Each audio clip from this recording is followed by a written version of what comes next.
Hi everyone, welcome to another episode of Free Lunch. It's exciting to be hosting this podcast today with the one and only Mr. Ken Gichinga. Ken, say hi to everyone.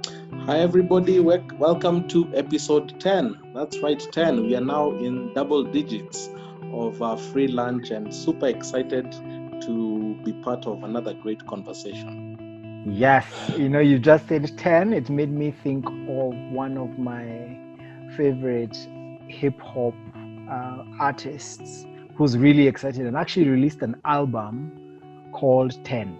And there's a number of very interesting songs in that around his album number 10. But yeah, interesting. Thank you so much, everyone. We couldn't be here without you. And Ken, what are we talking about today? Yeah, so Kim, one of possibly the most pressing topics this week has been around revenue division bill, and this is the legislation that guides how revenue from the national government should be distributed across the 47 counties. Now, this is the third time it's being revised. It's the third generation proposal, and there's almost seems to be two camps really on it. There's a camp that argues, they call themselves the one man, 1 shilling camp, and they really talk about population size should be the determining factor.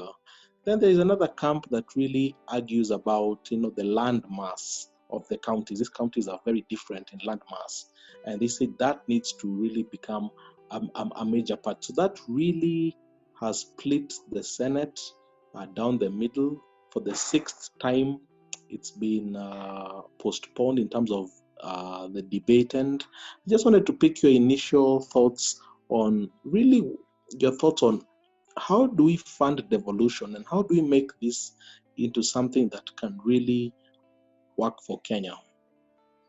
Very good question, Ken. And thank you for teeing it off and making it salient for everyone, what the issues are and how emotive the challenge is of figuring out how to share national resources across the county. And it also just emphasizes the conversations and the back and forth that's been happening on, pesa kwa mashinani, or trying to take more money to the devolved units.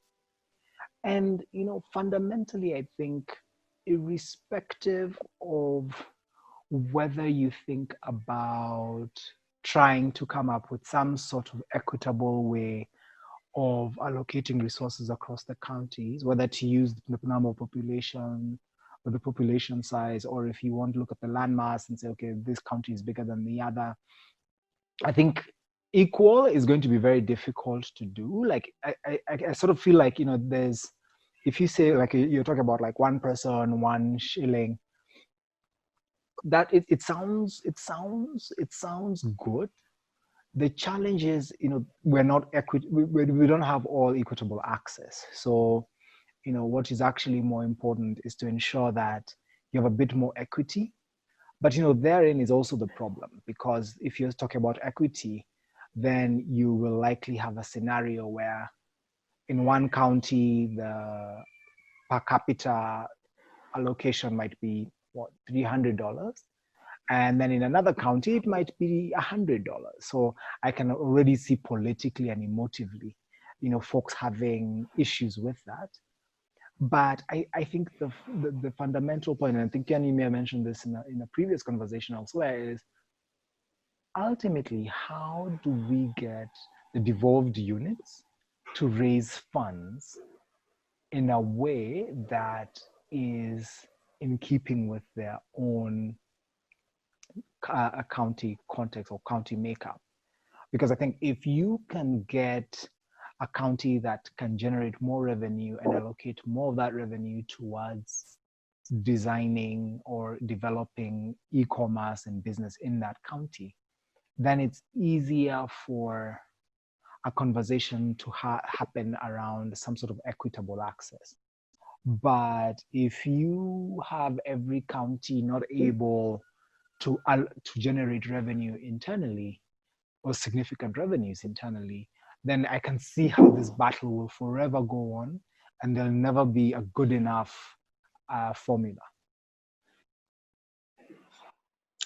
I completely agree. And I think that's the reason that it's proved to be a very hot potato topic. And I think you've really nailed it. The fact that counties have, over the last 7 years, really been unable to find a way of raising their own revenue. And I guess the other reason was the fact that this whole process of revising the revenue allocation bill takes place once in 5 years. So I think there are a lot of people who feel if they miss out on this boat, really it's going to be another 5 years before they get their due. So I think those two reasons are really the reasons, are really why we are. This has proved to be a very, very divisive, a very, very contentious bill. On the part of a county, what is called own source revenue, it's been quite tough, and the constitution does allow counties to be able to raise their own revenue through things such as land rates, things. I think that's probably the most prominent. But you'll find the valuation rules for most of these counties are very outdated. They are not really at market value, and really you find every day you open a newspaper, you find the administration really giving waiver upon waiver because really they have been unable to find a way of first updating the land valuation role before they can really be able to price the correct land rates. So I think those are the two main issues that have really, really made this a very sore debate, and it's really proving to be divisive also from the leadership perspective. And I'm just very keen to hear on what your thoughts from other countries, because Kenya really studied of the Australian approach of devolution. We also looked at the American approach, but you're well traveled. How do you see devolution playing out in other jurisdictions?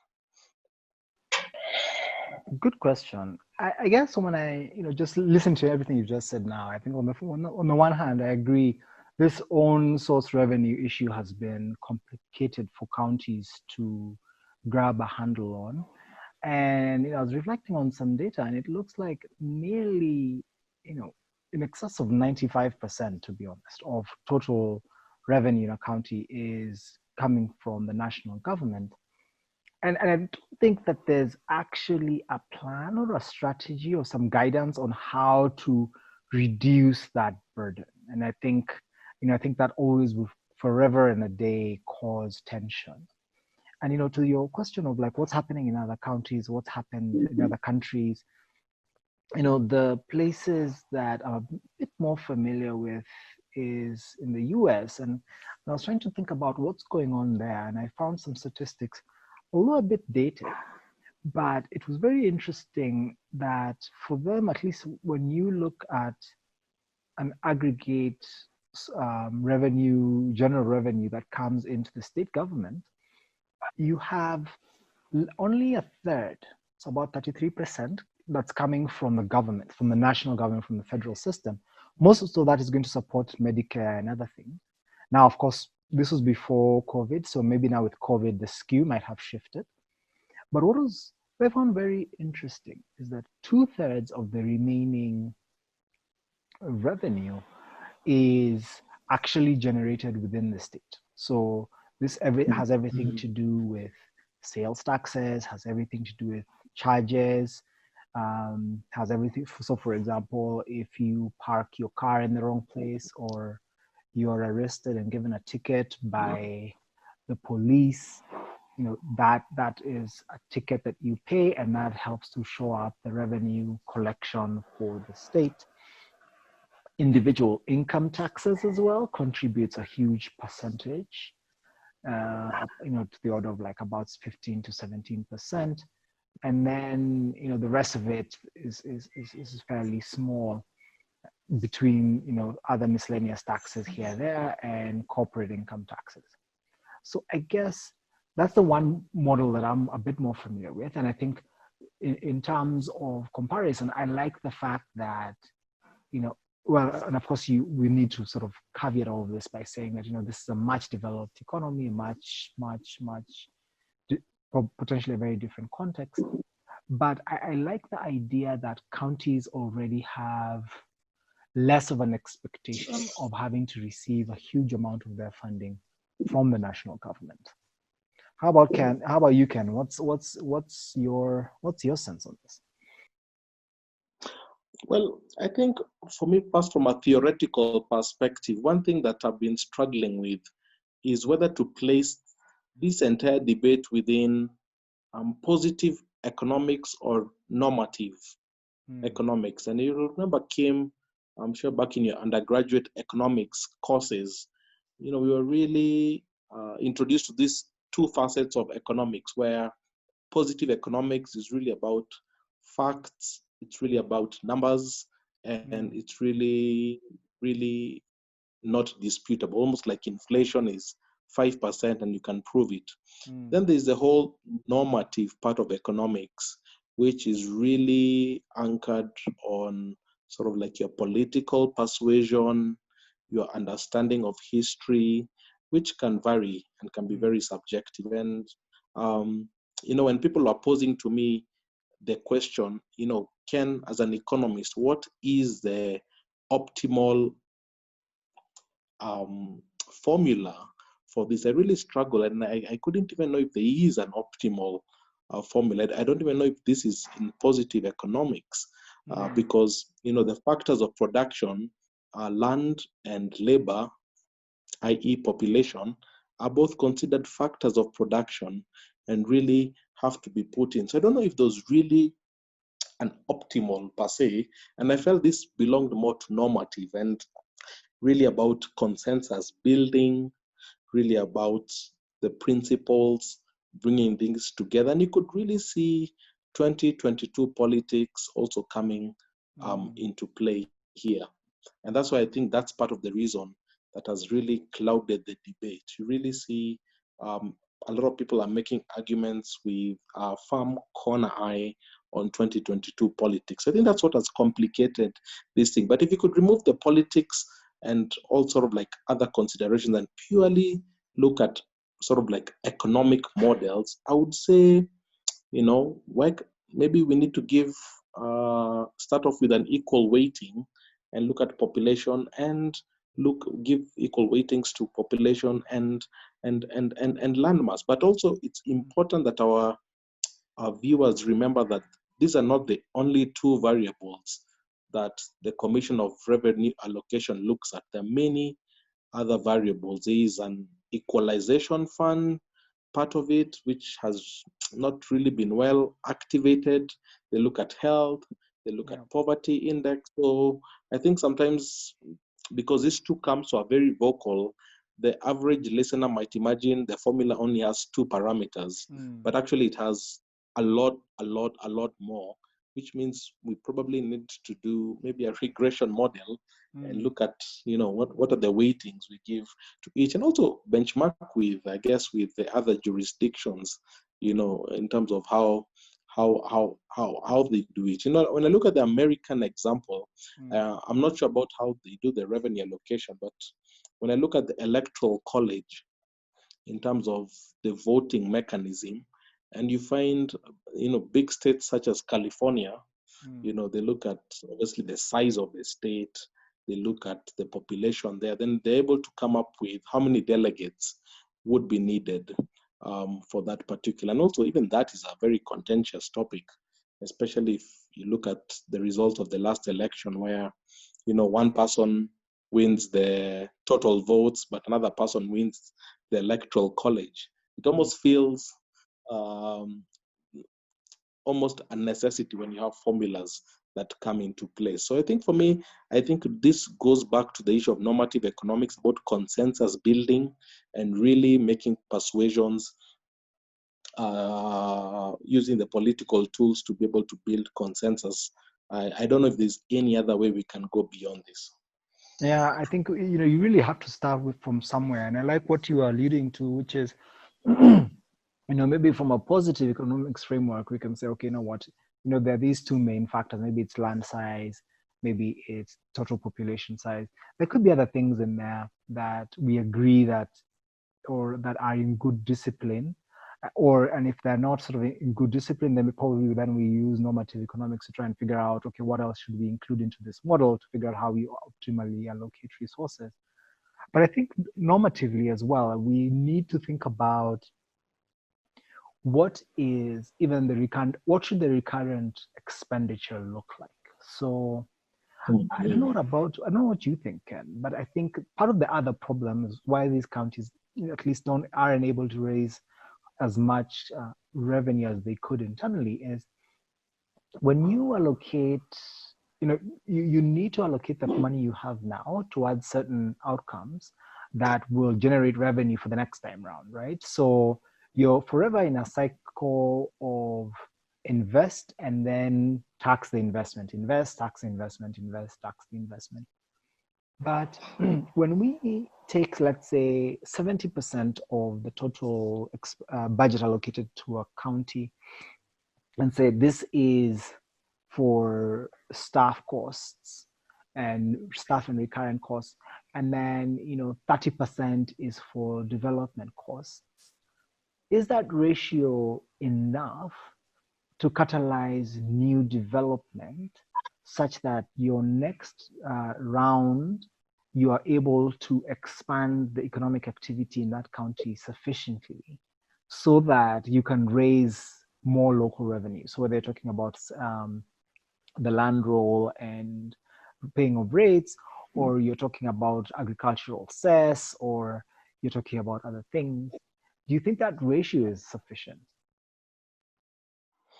Well, indeed, that ratio really comes up a lot, especially in economic conferences where people look at, let's say, 70% recurrent, 30% development. But personally, I've always struggled with that dichotomy of recurrent versus development. And I often try to think about the role of the primary school teacher or the high school teacher. Yes, you could say his or her salary is a recurrent expenditure, but the fact that this teacher is developing the next generation of scientists and engineers and artists, for me, that is also very much development expenditure as it is recurrent. And I feel like there are all these roles, or the doctor himself. You could say the salary of the doctors and nurses is recurrent, yes, because you're paying their salaries every month. But for me, I've always said, I also see a big development part because they're keeping you healthy, they're keeping the population healthy, and the population is very productive, a healthy population. So for me, I've always struggled with that dichotomy in the sense of how do you really distribute that percentage, because I feel like so many roles almost fall in both categories. And I think that's why I've always struggled with that area. But definitely, I think in principle, it's always good when a society can be able to uh, uh, uh, balance those two. I don't know if the 730, that's the 70-30 split seems to be quite popular with policy makers. But again, I keep saying that's another normative issue. I don't think it's really a positive issue. I think it really comes down to how the governor, the senator, the county assembly are able to negotiate those. Correct, and you raised some good points. Even the differentiation between recurrent expenditure and development can get a bit cloudy. I think I would love to see a scenario where there's investment in recurrent expenses that's fairly specific, that we're spending on this and this and this for county administration and the civic administration, etc. But then we're spending on certain longer term things that, like we've mentioned some really good examples like education, health, etc. But also moving that a bit more. So if you want to move the education and the health buckets towards more of the development side of the budget, I'd love to see, what's the end game there? Do we open up more schools? Do we have centers of excellence when it comes to developing or manufacturing PPEs, or in managing cancer, or in treating COVID-19 symptoms, or advances in technology that will help the youth leverage existing platforms like blockchain and other things. So I guess if there are ways to use that development spend to expand the port for the county, I think that for me now will be the true piece of the development. Others, I feel like everything just ends up being let's recurrent expense. And if you can't have a strong tie back to how that is going to actually expand the port, then you're probably planning for a very long term horizon, which is great. But then you I think we need to be a bit more specific into the short and medium and long term. Hmm, I completely agree. And I think a fantastic example of what exactly you've just said is in today's newspaper. And Mm, they talk about the Moyale Isiolo Highway, right. how that has completely, it's about 501 kilometers. I don't know where that one extra kilometer came from, but it's a 501-kilometer highway that really goes through Isiolo, through Moyale into Marsabit, and it's really opening up that northern frontier of the country. And I've never driven on it, but I've had people telling me it's an incredible experience, and it's going to attract investment, it's going to attract people, it's going to attract new business opportunities. And maybe you and I at some point we need to go and do an episode of free lunch there. But I think Exactly. it's a fantastic example of what you've just said, where you have a development spend which sort of creates a bigger cake, Yeah. and which sort of like attracts more people. And I think that's the argument some of the senators who are coming from the landmass argument were arguing, that to open up those counties, you need big infrastructure spending Mm, to be able to attract the population they need to unlock. So you can see how they are intertwined, and how mm. that nature of is really intertwined. So I completely agree with you on that. No, excellent. Now you said that, you've also made me think about the fact that, if we can agree on what some of these big infrastructure spends are going to be that can expand the port, then I'm happy to have considerations around equitable access, right? So maybe a county that has been marginalized for a longer time should actually have a higher share per person than a county that's been relatively exposed and has enjoyed higher levels of access, because for the sheer fact that the opportunity to expand and open up and create a bigger port is higher in the case of the marginalized county. But I know we are really quickly creeping up on time, so Ken, any final thoughts that you might have? I kind of put my neck out there in one of the interviews, and I argued that I didn't see any clear economic models that were principles that were being used in the current revenue allocation. And I was just wondering, had the ball been thrown into our court, into you as Kim at Busara, into Ken at Mentoria, and you're given 1 week to come up with a good formula, how would you go about it?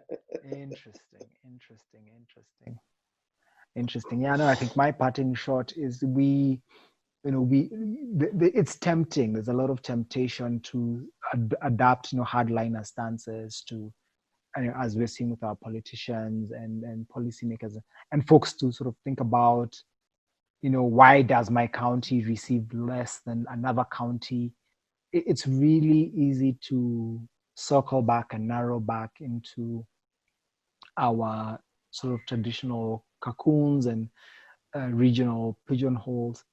But I think this moment allows us the opportunity to think a bit more aspirationally and unified as a country, given that, for example, things like COVID, if we were truly to try and think about how to overcome COVID and future crises like these, you know, it requires a bit of out of the box thinking. And, you know, even in some of the more developed countries, there's literally no space to expand and create isolation centers or create the next medical centers to handle crises like COVID and others. And maybe now it's actually a point for the nation and not the individual counties to rise up and say, you know what, as a country, let's invest in health and education and other key pillars. Let's know that we are going to make some significant development-based investments. And then let's think about where can those investments best flourish. And it might be seeding ground a bit and looking at some of these counties that have large landmass but have been underdeveloped and say, let's set up a cancer center there for the next 5 years. Let's set up a COVID disaster management or crisis management center there so that we're prepared for the next round. But I think that will definitely cause us to shift our behavioral thinking and our mindset and our biases in and around going beyond what's just good for self to actually what's good for the nation. I'd like to throw the ball to our listeners, Scott, and really be able to ask, what would they think would be a better weighting between land and population? Good to get some feedback on what people, or are we also forgetting a third or fourth or fifth variable? I think for me that would be interesting to get feedback as we wind up. Excellent. No, thank you so much, Ken. I think I couldn't have said it any better. I think that's our time, ladies and gentlemen. Thank you so very much for listening and being avid followers of our podcast. We are looking forward to your comments and feedback and inputs onto this episode so that we can incorporate that into future messaging. So thank you so much again. Please remember to take care of yourself and your friends and loved ones. And we'll catch you right back on this podcast next week. Bye-bye.